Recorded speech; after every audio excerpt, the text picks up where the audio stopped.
નમસ્કાર મિત્રો, દેશ અને દુનિયાના સુપરફાસ્ટ સમાચારમાં તમારું સ્વાગત છે। પૃથ્વીના સેટેલાઇટ્સ ઉપર મોટું જોખમ દેખાઈ રહ્યું છે। નાસાના વૈજ્ઞાનિકો 2024 YR4 નામના સિટી કિલર લઘુગ્રહ પર ન્યુક્લિયર હથિયારનો ઉપયોગ કરવાની તૈયારી કરી રહ્યા છે। ડિસેમ્બર 2032માં ચંદ્ર સાથે તેની ટક્કરની શક્યતા 4% છે। ટક્કરથી ફેલાઈ શકે તેવી ડેબ્રીસ પૃથ્વીની કક્ષામાં આવીને સેટેલાઇટને નુકસાન પહોંચાડી શકે છે। નાસા 100 કિલોટન સુધીના બોમ્બ વડે તેનો નાશ કરવાનો વિકલ્પ વિચારી રહ્યું છે। આ પ્રથમ સ્પેસ ન્યુક્લિયર ડિફેન્સ સિસ્ટમ બની શકે છે।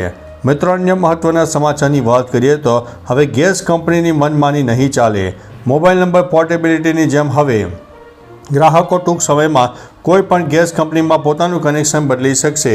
Petroleum and natural gas security board દ્વારા એ માટેની તૈયારીઓ શરૂ કરી દીધી છે।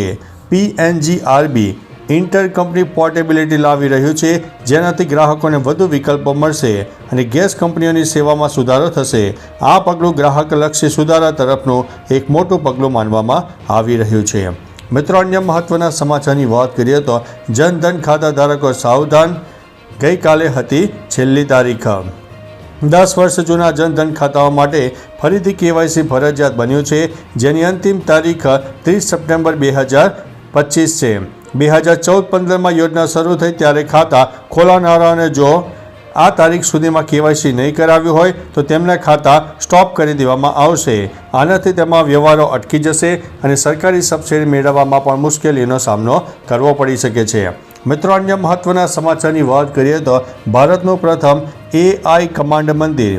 આંધ્રપ્રદેશના મુખ્યમંત્રી N. ચંદ્રબાબુ નાયડુએ તિરુમાલામાં AI સંચાલિત યાત્રી સંકલિત કમાન્ડ અને નિયંત્રણ કેન્દ્રનું ઉદ્ઘાટન કર્યું છે। આ કેન્દ્રને ભારતનું પ્રથમ AI એકીકૃત કમાન્ડ સેન્ટર ગણવામાં આવે છે। આ કેન્દ્ર ભીડનો ચોક્કસ અંદાજ કાઢવા, લાઇનોનું ઝડપી સંચાલન કરવા અને સુરક્ષા તેમજ સાયબર જોખમો ઉપર નિયંત્રણ રાખવામાં સક્ષમ છે। આનાથી મંદિરમાં આવતા શ્રદ્ધાળુઓનું સરળતાથી સંચાલન થઈ શકે છે।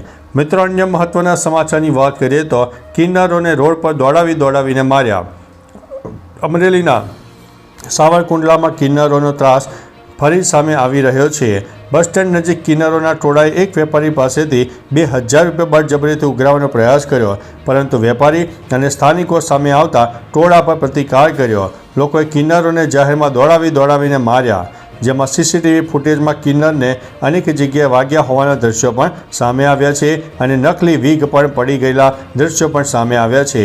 ઘટનાનો વિડીયો અત્યારે સોશિયલ મીડિયામાં વાયરલ થઈ રહ્યો છે। મિત્રો, અન્ય મહત્વના સમાચારની વાત કરીએ તો શું ગાઝામાં યુદ્ધ બંધ થશે? ટ્રમ્પે ઇઝરાયેલી PM સાથે કરી છે મુલાકાત।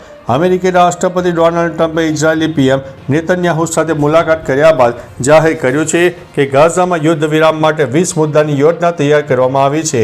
તેમાં બંધકોને મુક્ત કરવા અને શસ્ત્રો દૂર કરવા જેવી શરતોનો સમાવેશ થાય છે। જો હમાસ સંમત થાય તો ગાઝામાં શાંતિપૂર્ણ વહીવટ હશે। જો હમાસ સંમત ન થાય તો ઇઝરાયેલને તેને ખતમ કરવાનો અધિકાર છે અને US તેને સમર્થન આપશે। મિત્રો, અન્ય મહત્વના સમાચારની વાત કરીએ તો હવે હવા નીકળી ગઈ। અમેરિકન સોયાબીનનું કોઈ ખરીદનાર નહીં। ડોનાલ્ડ ટ્રમ્પના ટેરિફના કારણે અમેરિકન ખેડૂતો માટે મુશ્કેલી ઊભી થઈ છે। ચીને અમેરિકાના બદલે બ્રાઝિલ અને આર્જેન્ટિના પાસેથી સોયાબીન ખરીદવાનું શરૂ કર્યું છે। ભારત અને ચીનની મક્કમતાને કારણે અમેરિકન ખેડૂતોને સોયાબીન અને મકાઈનો પાક ઊભો છે, પરંતુ કોઈ લેવા તૈયાર નથી। નિષ્ણાતો માને છે કે જો ભારત અને ચીન થોડા વધુ સમય મક્કમ રહેશે તો ટ્રમ્પને ટેરિફ હટાવવા માટે ઘૂંટણીએ આવવું પડશે। મિત્રો, અન્ય મહત્વના સમાચારની વાત કરીએ તો અભિનેતા વિજય સહિત 4 નેતાઓ સામે FIR। તામિલનાડુના કરૂરમાં 27 સપ્ટેમ્બરની રાત્રે અભિનેતા નેતા વિજયની રેલી દરમિયાન થયેલી ધક્કામુક્કીમાં 41 લોકોના મોત થયા છે। FIR દાખલ કરવામાં આવી છે। પોલીસ દ્વારા TVK ચીફ વિજય અને તેમની પાર્ટીના 3 નેતાઓ મથ્યાગઝન, બુસી આનંદ અને નિર્મલ કુમારને દુર્ઘટના માટે જવાબદાર ઠેરવવામાં આવ્યા છે। રેલી માટે માત્ર 10,000 લોકોની પરવાનગી હતી, પણ 25,000થી વધુ લોકો એકઠા થયા હતા।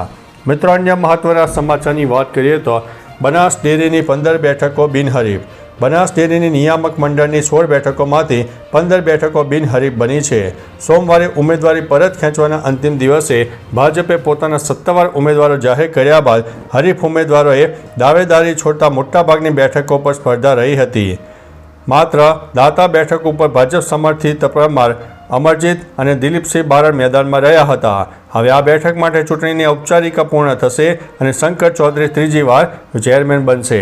મિત્રો, અન્ય મહત્વના સમાચારની વાત કરીએ તો હજુ પણ વરસાદની આગાહી. હવામાન વિભાગની વરસાદની આગાહી છે.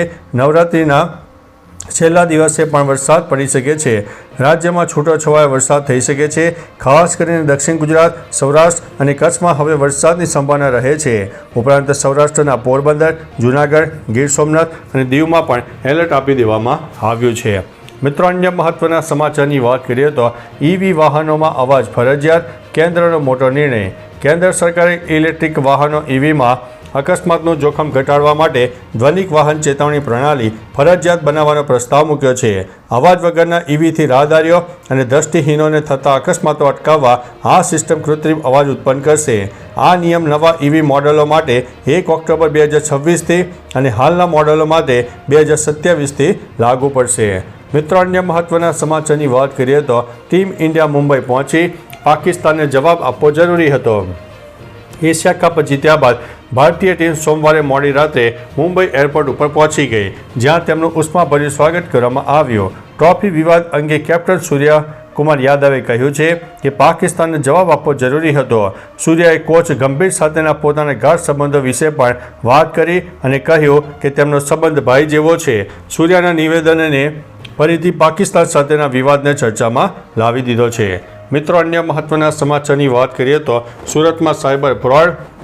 થાઇલેન્ડની મહિલાનું ફીફા કનેક્શન સામે આવ્યું છે.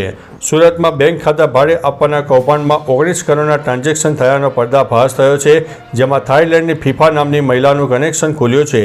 ઝડપાયેલા 8 આરોપીઓ વોટ્સઅપ દ્વારા બેંક ખાતાની વિગતો ફીફાને મોકલતા હતા. સાયબર ફ્રોડના નાણાં ટ્રાન્સફર કરવા માટે આરોપીએ કાગળ પર 40 જેટલી બોગસ કંપનીઓ પણ ખોલી હતી. પકડાયેલા મુખ્ય આરોપીઓ અગાઉ બેંક કર્મચારી હતા. તો ચાલો મિત્રો, ફરીથી દેશ અને દુનિયાના સુપરફાસ્ટ સમાચાર લઈને મળતા રહીશો. ત્યાં સુધી અમને રજા આપશો. નમસ્તે.